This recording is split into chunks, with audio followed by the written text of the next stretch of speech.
Graduates federation of Telangana రాష్ట్ర శాఖ ఆదేశంతో అధ్యక్షులు శ్రీ నాగేంద్ర గౌడ్ గారి సమక్షంలో ఈరోజు వికారాబాద్ మున్సిపల్ శాఖ మొదటి కార్యవర్గ సమావేశం ఏర్పాటు చేయడం జరిగింది. ఈ సమావేశంలో రాష్ట్ర పరిశీలకులు గురుపతులు గారు, జ్ఞానస్వామి గారు మరి మా వికారాబాద్ మున్సిపల్ శాఖ కార్యవర్గం అంతా కూడా పాల్గొన్నాం. ఈ పాల్గొన్న వాటిలో మేము నిర్ణయం తీసుకునేది ఏంటంటే వికారాబాద్ మున్సిపాలిటీలో 34 వార్డుల్లో అతి తొందరలో కార్యవర్గం నిర్మాణం చేయడం, వారికి విమర్శలాగా అందరినీ కూడా సమిష్టిగా కలుపుకొని పోవడం కోసం దాని తర్వాత ఆ మున్సిపాలిటీ సమస్యల గురించి కూడా చర్చించడం జరిగింది. ఈ గ్రాడ్యుయేట్స్కు ఏవైతే సమస్యలు ఉన్నాయో ముఖ్యమైన సమస్యలు నిరుద్యోగ వృత్తి చెల్లించాలి ఫస్ట్, తర్వాత ఉద్యోగ క్యాలెండర్ విడుదల చేయాలి, తర్వాత రిటైర్మెంట్ ఉద్యోగులకు వాళ్ళ యొక్క బెనిఫిట్స్ అనేవి కూడా తొందరగా ఇవ్వాలి, వాళ్ళ ఉద్యోగులందరికీ డిఏలు ప్రకటించాలి, 2 సంవత్సరాల క్రితం 3 సంవత్సరాల క్రితం ఏర్పాటు చేసిన పిఆర్సీ నివేదిక తెప్పించుకొని తక్షణమే ఉద్యోగులందరికీ కూడా పిఆర్సీ నివేదిక అమలు చేయాలని చెప్పేసి మా వికారాబాద్ పక్షాన మున్సిపల్ శాఖ పక్షాన ప్రభుత్వాన్ని మరి కోరుతున్నాం. ఇక భవిష్యత్తులో రాష్ట్ర శాఖ ఏ పిలుపు ఇస్తే ఆ పిలుపును మేము అనుకొని ఈ గ్రాడ్యుయేట్స్ ఫెడరేషన్ ఆఫ్ తెలంగాణ సంఘాన్ని ఒక సంఘటితం చేయడం కోసం మా వికారాబాద్ పక్షాన శాయశక్తుల ప్రయత్నం చేస్తామని రాష్ట్ర శాఖకు హామీ ఇస్తూ సెలవు తీసుకుంటాం. అధికారులు ఏం చేస్తా ఉన్నారు, దీన్ని అంతా కూడా మేము అధికారుల దృష్టికి తీసుకెళ్తాం, ప్రభుత్వ దృష్టికి తీసుకెళ్తాం. ఈ యొక్క టౌన్ లోపల కమిషనరు అక్కడ ఉన్న సిబ్బంది అంతా కూడా విపరీతమైన అవినీతికి పాల్పడుతూ ఉన్నారు. అన్ని అభివృద్ధి చెందాల్సిన వికారాబాద్ లోపల అక్రమాలకు పాల్పడుతున్న పరిస్థితి ఉన్నది. కాబట్టి తక్షణమే ప్రభుత్వం కమిషనర్ మీద కలెక్టర్ ఎంక్వైరీ చేయాల్సిన అవసరం ఉన్నది. పాలకవర్గం వెళ్ళిపోయిన తర్వాత, పాలకవర్గం పీరియడ్ అయిపోయిన తర్వాత జరిగిన అన్నిటి మీద కూడా క్లియర్ కట్ గా అక్కడ దర్యాప్తు చేయాలి. ఏదైనా అవినీతికి పాల్పడ్డట్లయితే కఠినమైన చర్యలు తీసుకోవాలి. ఈ యొక్క టౌన్ ప్రజలను ఆదుకునాలి. ఇక్కడ లైటింగ్ కానీ, రోడ్ల వ్యవస్థ కానీ, డ్రైనేజ్ వ్యవస్థ కానీ, నీటి వ్యవస్థ కానీ, అందరూ నివసించే, ఇక్కడ మేధావులు నివసించే ప్రాంతం కాబట్టి ఈ ప్రాంతం గురించి మేము ఫైట్ చేయడం జరుగుతుంది. కలెక్టర్ గారికి మనం రిప్రజెంటేషన్ ఇచ్చినాం.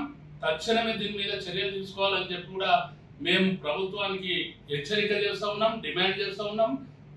అందరి తరఫున, ఇక్కడ ఉన్న మేధావుల తరఫున మేము విజ్ఞప్తి చేస్తున్నాం అని చెప్పి ఈ సందర్భంగా తెలియజేసుకుంటూ, దీంట్లో డెఫినెట్ గా మేము ఈ యొక్క సంఘం ద్వారా ప్రభుత్వానికి ప్రతి విషయం తీసుకుపోవడం జరుగుతుంది. నేను అందుకేమంటున్నా అంటే ఈ ప్రాంతంలో నివసిస్తున్న మేధావులకు అందరికీ నేను విజ్ఞప్తి చేస్తా ఉన్నాను.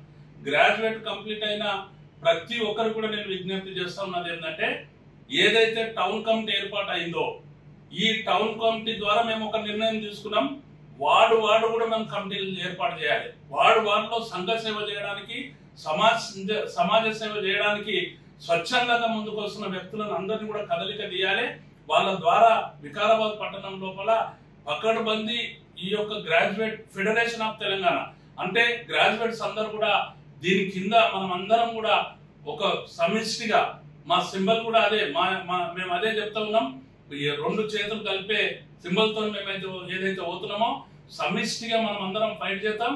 మనం అందరం కూడా ఈ పేర్కొనిపోయిన అవినీతిని దూరం అయ్యేటి వరకు కూడా, ఈ ప్రాంతం అభివృద్ధి అయ్యేటి వరకు కూడా ప్రభుత్వాన్ని తీసుకొద్దాం, ప్రభుత్వం కళ్ళు జరుపుదాం. అధికారులందరినీ కూడా ఏదైతే హయ్యర్ అథారిటీ ఉన్నారో వాళ్ళందరినీ కూడా దీని మీద తీసుకొద్దాం. అందుకే వార్డులో కమిటీలు కావాల్సిన అవసరం ఉన్నది. ప్రతి గ్రాడ్యుయేట్ కూడా ఐడెంటిఫై కావాల్సిన అవసరం ఉన్నది. అందరం కలిసికట్టుగా ఈ ప్రాంతాన్ని అభివృద్ధి కొరకు మనం కృషి చేద్దామని చెప్పి నేను అందరి మేధావులతో కూడా ఆహ్వానం చెప్తా ఉన్నా. నేను రాష్ట్ర అధ్యక్షునిగా ప్రతి ఒక్కరిని దీంట్లో చేరాల్సిందిగా నేను అందరికీ కూడా విజ్ఞప్తి చేస్తా ఉన్నా. మేము తీసుకున్న నిర్ణయం కూడా ఇప్పుడు తీసుకోవడం జరిగింది. పండుగ తర్వాత అందరి ఇళ్లకి వెళ్ళడం జరుగుతుంది, అన్ని వార్డులకు వెళ్ళడం జరుగుతుంది. పకడ్బందీగా అందరినీ కూడా సమిష్టిగా వాళ్ళని అందరినీ కూడా కూర్చుకోవడం జరుగుతుంది, కమిటీలు ఏర్పాటు చేసుకోవడం జరుగుతుంది. ఇది ఈ వికారాబాద్ మున్సిపాలిటీ ద్వారా కాదు, అన్ని మున్సిపాలిటీలో చేస్తాం, అన్ని మండలాల్లో చేస్తాం, మొత్తం రాష్ట్రం అంతా చేస్తాం, జిల్లా కమిటీలు కూడా ఏర్పాటు చేస్తాం. ఈ సందర్భంగా నేను తెలియజేసుకుంటూ సెలవు తీసుకుని జై Telangana. The dignitaries over here and the political leaders and the great leaders over here. Very good afternoon to everyone. So here today the main theme was we have made on 24th of this month we have made a federation regarding the graduations, that is called as Graduation Federation of Telangana. So today we have done our first meeting, that is on 27th of September. So the main theme of this federation was regarding the problems that the graduations that are facing in our state. So as it is not about a particular party, it is regarding all the parties and regarding all the graduates over here. So all the graduates from our state, from our municipality, and each and everyone, those who are facing these problems, has to come forward. They have to join in this group. So we request each and every graduate to come forward and to join in this group and make this federation a successful federation.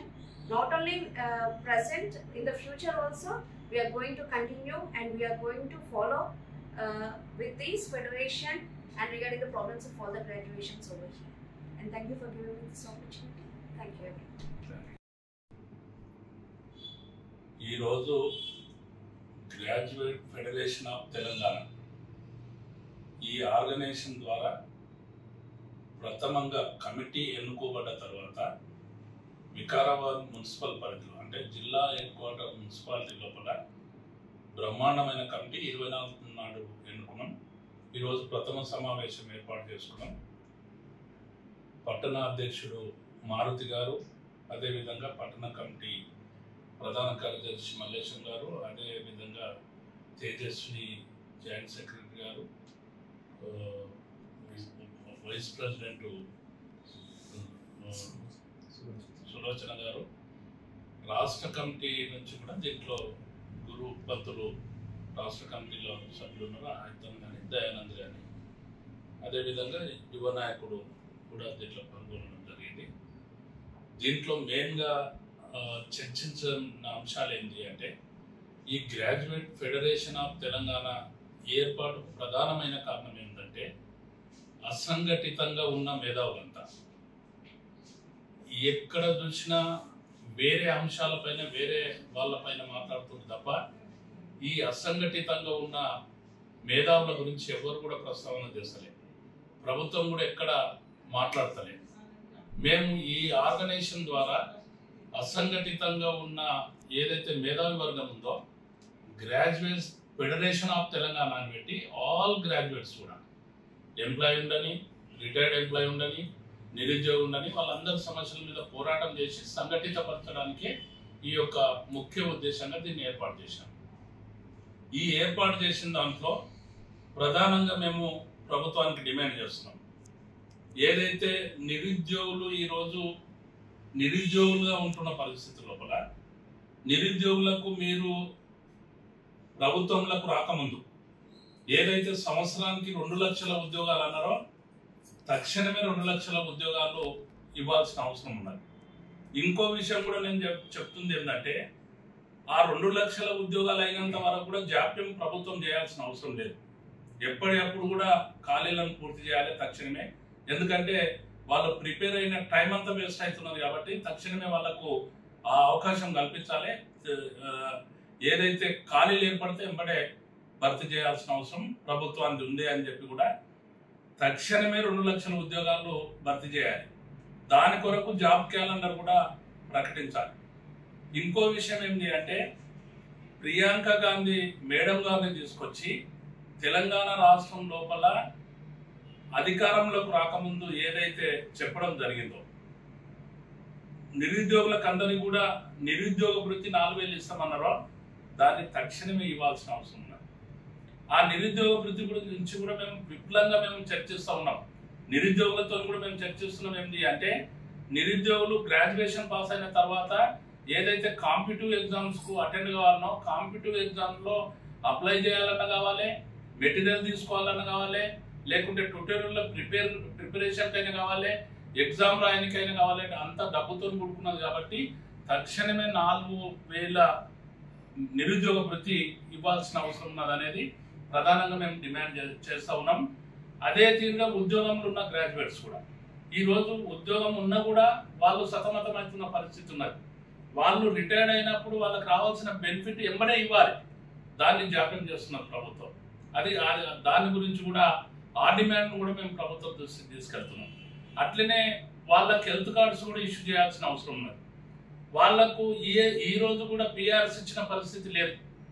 పక్క రాష్ట్రంలో తీసుకుంటే, నిరుద్యోగులకు తీసుకుంటే పక్క రాష్ట్రంలో DSC పెడుతున్నారు, మన రాష్ట్రంలో ఇంకా డిఎస్సి మాటనే ఎత్తడం లేదు. అందుకే మేము ఏమంటున్నాము అంటే, ఏదైతే నిరుద్యోగుల పాటు ఉద్యోగులకు కూడా అనేక సమస్యలన్నింటినీ కూడా వాళ్ళకు పెండింగ్లో ఉన్న డిఎల్ ఇవ్వాలి, వాళ్ళకు పిఆర్సి ప్రకటించాలి, హెల్త్ కార్డు ఇవ్వాలి, రిటైర్డ్ అయితే ఎంబడే వాళ్ళకు అమౌంట్ ఇవ్వాలి. వాళ్ళందరికీ కూడా పాత పెన్షన్ విధానం మేము ఎంత క్లియర్గా చెప్తున్నామంటే, పెన్షన్ అవసరం అనేదే ఓల్డ్ ఏజ్లోనే అవసరం అవుతుంది. ఏదైతే నీవు ఉద్యోగంలో ఉన్నప్పుడు ఇచ్చిన పైసలు ఇచ్చి ఆ తర్వాత రిటైర్డ్ అయిన తర్వాత వాళ్ళకి రావాల్సిన బెనిఫిట్స్ ఇవ్వడం లేదు. ఇంకో విషయం ఏంటంటే పెన్షన్ కూడా ఇవ్వడం లేదు. అందుకే తక్షణమే పాత పెన్షన్ సిస్టమ్ అవలంబించాలి, దాన్ని అమల్లోకి తీసుకురావాలనేది ఇది ప్రధాన డిమాండ్తో మేము పోతా ఉన్నాం. మేము ఇంకో విషయం కూడా చెప్తా ఉన్నాం, గ్రాడ్యుయేట్స్ ఎవరైతే ఉన్నారో మేధావి వర్గం కూడా రాజకీయానికి దూరం అయిపోతున్నారు సమాజం లోపల. ఈ సమాజాన్ని వాళ్ళు జీర్ణించుకోలేక పరిస్థితి ఏర్పడుతూ ఉన్నది. కాబట్టి ఈ సమాజం లోపల ఓటు అనే హక్కుతోని ఏదైతే అవినీతివంతమైన ప్రజాస్వామ్యాన్ని గ్రాడ్యుయేట్సే నీతిమయంలోకి తీసుకురావాల్సిన అవసరం ఉన్నది. మన రాజ్యాంగంలో పొందుపరిచిన ప్రాథమిక సూత్రాల్లో దాన్ని అంతా కూడా ఓటకు ప్రధానమైన హక్కు. కాబట్టి వీరందరూ కూడా పరిపాలనలోకి రావాల్సిన అవసరం ఉన్నది. రాజకీయాల వైపు గ్రాడ్యుయేట్స్ రావాల్సిన అవసరం ఉన్నది. రాజకీయాల్లో బస్టు పట్టిన రాజకీయాలను ఎక్కడైతే కడిగేయాల్సిన అవసరం ఉన్నది. నిష్పక్షపాతంగా ఉండాల్సిన రాజకీయ నాయకులు అనేకమైన అవినీతిమయమవుతున్న పరిస్థితి లోపల నీతివంతమైన పరిపాలన రావాలంటే మెయిన్గా గ్రాడ్యుయేట్సే రావాల్సిన అవసరం ఉన్నది. మేధావి వర్గమే రావాల్సిన అవసరం ఉన్నది. పేద ధనిక ఈ కులము ఆ కులం అనేది లేదు. ఎవరైనా ప్రజాసేవ చేయగలిగిన వ్యక్తి ఉన్నాడో ఆయన వచ్చి ప్రజాసేవ చేయడానికి అవకాశం ఉండేటట్లు ప్రజలు కోరుకుంటే ఆయనకు అవకాశం ఉండే తీరుగా తీసుకురావాల్సిన అవసరము, దాన్ని కూడా ఈ యొక్క సంఘంతో మేము ఫైట్ చేస్తూ ఉన్నాం, అది కూడా తీసుకెళ్తా ఉన్నాం అని చెప్పి నేను ఈ సందర్భంగా తెలియజేస్తూ, మరో అంశం ఏంటి అంటే, ఏదైతే టీఎస్పిఎస్ అంటే ఇవాళ టీజీపీఎస్ అయింది, ఆ పబ్లిక్ సర్వీస్ కమిషన్ లోపల మొన్న అపాయింట్మెంట్ లోపల జరిగిన అవకతవకలు ఏమైతే ఉన్నదో మేము ఈ సంఘం తరఫున తీవ్రంగా ఖండిస్తున్నాం. ప్రభుత్వానికి మేము విజ్ఞప్తి చేస్తున్నాము, ఒకటి ఏంటంటే, ఎవరికైతే అన్యాయానికి గురి కాబట్టమని చెప్పి వాళ్ళు కోర్టుకు వెళ్ళడం జరిగిందో, అంతకన్నా ముందు ప్రభుత్వం దగ్గరకు వచ్చి విన్నపము వాళ్ళు చెప్తామని వాళ్ళకున్న ఎవిడెన్స్ అని చెప్తామంటే కూడా ప్రభుత్వం తిరస్కరించిన మేరకు వాళ్ళు కోర్టును అప్రోచ్ అయినరు. కోర్టులో సింగిల్ బెంచ్ ఏదైతే డిసిషన్ ఇవ్వడం జరిగిందో, మళ్ళా ప్రభుత్వం నుంచి వాళ్ళ మీద దండయాత్ర చేసే తీరుగా అప్పుడన్నా ప్రభుత్వం ఆలోచన చేసేది ఉండే. ప్రజా ప్రభుత్వం అంటున్న ప్రభుత్వం వాళ్ళని పిలిచి మాట్లాడాల్సిన అవసరం ఉన్నది. ప్రజాస్వామ్యం లోపల వాళ్ళకున్న అపోహ ఏదైతే ఉందో, వాళ్ళకున్న ఆధారాలు అయితే ఏదైతే ఉందో, వాళ్ళకు జరిగిన అన్యాయం ఏదైతే ఉందో, దాన్ని అంతా కూడా ప్రభుత్వం ఇప్పటికైనా మాట్లాడాల్సిన అవసరం ఉన్నది. కోర్టు ద్వారా అప్పర్ కమిటీకి పోయేసేసి కోర్టు నుంచి మళ్ళీ డిసిషన్ తీసుకొని అర్ధరాత్రి అపాయింట్మెంట్స్ ఆర్డర్స్ ఇస్తే అది సరిపోదు. ఇచ్చిన వ్యక్తులు మనోళ్లే, అడుగుతున్న వ్యక్తులు మనోళ్లే. ఈ ప్రజాస్వామ్యం లోపల తెలంగాణ రాష్ట్రం లోపల ఉద్యమం చేసి ముందుకొచ్చిన కుటుంబాలు వాళ్ళందరికీ కూడా మేము ఒక్కటే డిమాండ్ చేస్తూ ఉన్నాం, ఏంటంటే ప్రభుత్వంతో తక్షణమే వాళ్ళని పిలిచి చర్చలు జరపాలి, వాళ్ళకున్న సమస్యలు ఏంటో పరిష్కరించాలి, వాళ్ళకు ఉన్న అనుమానాలను నివృత్తి చేయాలి. వీటన్నిటిని ప్రభుత్వ బాధ్యతగా తీసుకోవాలని చెప్పి మేము ప్రభుత్వానికి డిమాండ్ చేస్తూ ఉన్నాం. ఒక్కటి చొప్పున అనేక సమస్యల మీద, లోకల్ సమస్యల మీద కూడా ఈ యొక్క సంఘం ఫైట్ చేస్తుంది. వికారాబాద్ టౌన్ లో మేము ఒకటి విజ్ఞప్తి చేస్తున్నాం ప్రభుత్వానికి, ఏంటంటే ముఖ్యమంత్రి గారు ఈ జిల్లా వాసి అని చెప్పుకునే ముఖ్యమంత్రి రేవంత్ రెడ్డి గారు ఏదైతే ఖాడా పేరు మీద ఆయన కాన్స్టిట్యున్సీని డెవలప్ చేసుకుంటూ ఉన్నాడు, కానీ మరి వికారాబాద్ కాన్స్టిట్యున్సీ, వికారాబాద్ జిల్లాలో ఉన్న మిగిలిన 3 కాన్స్టిట్యున్సీలో డెవలప్మెంట్ బాధ్యత ఎవరిది? ఎందుకు చేయలేకపోతున్నారు? ఈ రోజు కొత్తగడ్డ దగ్గర ఒక్క గుంత పడి ఆ గుంతలో పడి 3 చనిపోయారు ఇప్పటికీ. మరి ప్రభుత్వం ఏం చేస్తా ఉన్నది? అధికారులు మీ వ్యాపారం అభివృద్ధి కావాలని కోరుకుంటున్నారా? అయితే వెంటనే క్యూనస్ని సంప్రదించండి. Schools, colleges, banks, shops, office promotions, land promotions, political promotions, restaurant promotions, hospital promotions, పుట్టినరోజు వేడుకలు, శుభకార్యాలు, వ్యాపారాలు ఏవైనా, సందర్భం ఏదైనా ఇప్పుడే క్యూనస్ ద్వారా తెలియజేయండి. మీ వ్యాపారాన్ని అభివృద్ధి చేసుకోండి.